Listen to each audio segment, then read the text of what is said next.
जय श्री कृष्ण। राधे राधे। पुत्रता एकादशी की कथा आप लोग सुनिए। और धर्मराज युधिष्ठिर बोले कि 16 और 17 दोनों दिन व्रत है। एकादशी है, 11 है, तो आप लोग व्रत करिए और पुत्रता एकादशी का कथा सुनिए। जय श्री कृष्ण। राधे राधे। धर्मराज युधिष्ठिर बोले कि हे भगवान, अब आप मुझे श्रावण मास के शुक्ल पक्ष एकादशी की कथा सुनाएं। इस एकादशी का क्या नाम है तथा इसकी विधि क्या है, सो आप कहिए। श्री मधुसूदन बोले कि हे राजन, अब आप शांतिपूर्वक श्रावण मास के शुक्ल पक्ष की एकादशी की कथा सुनिए। इस कथा के श्रवण मात्र से ही वाजपेयी यज्ञ का फल मिलता है। द्वापर युग के आरंभ में ही महिष्मती नाम की नगरी थी। उस नगरी में महाजीत नाम का एक राजा राज्य करता था। वह पुत्रहीन था, इसीलिए वह सदैव दुखी रहता था। उसे वह राज्य कष्टदायक प्रतीत होता था, क्योंकि पुत्र के बिना इस लोक और परलोक दोनों में सुख नहीं है। राजा ने पुत्र की प्राप्ति के बहुत यत्न किए, परंतु वह निष्फल गए। तब वह राजा वृद्ध होने लगा, तो उसकी चिंता भी बढ़ने लगी। एक दिन उस राजा ने प्रजा को संबोधन करके कहा कि न तो मैंने अपने जीवन में पाप ही किया है और न अन्यायपूर्वक प्रजा में धन ही एकत्रित किया है, न मैंने कभी देवता और ब्राह्मणों का धन छीना है और न किसी की धरोहर ही मारी है। मैंने प्रजा को सदैव पुत्र की तरह पाला है। मैंने अपराधियों को दंड दिए हैं। मैंने कभी किसी से रागद्वेष नहीं किया है, सबको सम्मान माना है। इस प्रकार धर्मयुक्त राज्य करने पर भी मैं इस समय महान दुख पा रहा हूँ। सो क्या कारण है, मेरी कुछ भी समझ में नहीं आ रहा है। राजा महिजीत की इस बात को विचारने के लिए मंत्री आदि वन को गए। वहाँ वन में जाकर उन्होंने बड़े बड़े ऋषियों मुनियों के दर्शन किए। उस बड़े बड़े ऋषियों स्थान पर वयोवृद्ध और धर्म के ज्ञाता महर्षि लोमस के पास गए। उन सब ने जाकर उन महर्षि को यथा योग्य प्रणाम किया और उनके सम्मुख बैठ गए। उनके दर्शन से सबको बड़ी प्रसन्नता हुई और उनकी विनय करने लगे कि हे देव, हमारे अहोभाग्य है कि हमने आपके दर्शन किए हैं। इस पर लोमस ऋषि बोले कि हे मंत्रीगण, आप लोगों की विनय और आपके सद्व्यवहार से मैं अत्यंत प्रसन्न हूँ। आप मुझे अपने आने का कारण बताइए।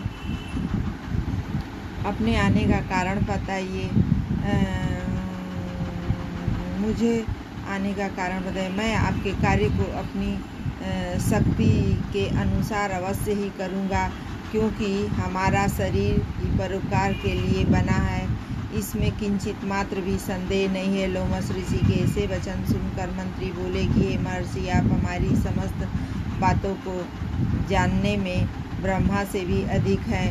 अतः आप हमारे संदेह को दूर कीजिए। महिष्मती नाम की पुरी में महिजीत नाम का एक धर्मात्मा राजा है। वह प्रजा को पुत्र की तरह धर्मानुसार पालन करता है, परंतु फिर भी पुत्रहीन है। इससे वह अत्यंत दुखी रहता है।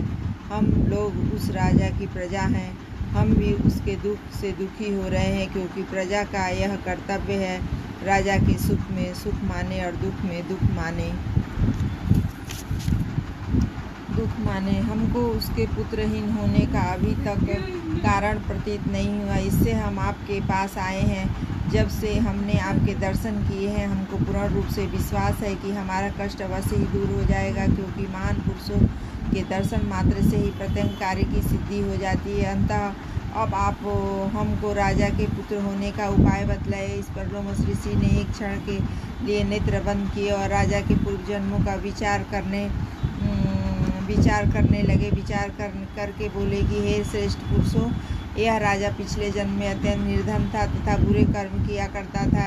वह एक गांव से दूसरे गांव में घूमा करता था। एक दिन ज्येष्ठ मास के शुक्ल पक्ष की एकादशी के दिन 2 दिन से भूखा था। दोपहर के समय एक जलाशय पर जल पीने गया। उस स्थान पर उसी समय ब्याही हुई गाय प्यासी जल पी रही थी। राजा ने उसको प्यासी को ही भगा दिया और स्वयं जल पीने लगा। हे ब्राह्मणों, इसीलिए राजा को यह दुख भोगने पड़ रहे हैं। एकादशी के दिन भूखा रहने से उनको राजा होना पड़ा और प्यासी गौ को हटाने से पुत्र वियोग मिला।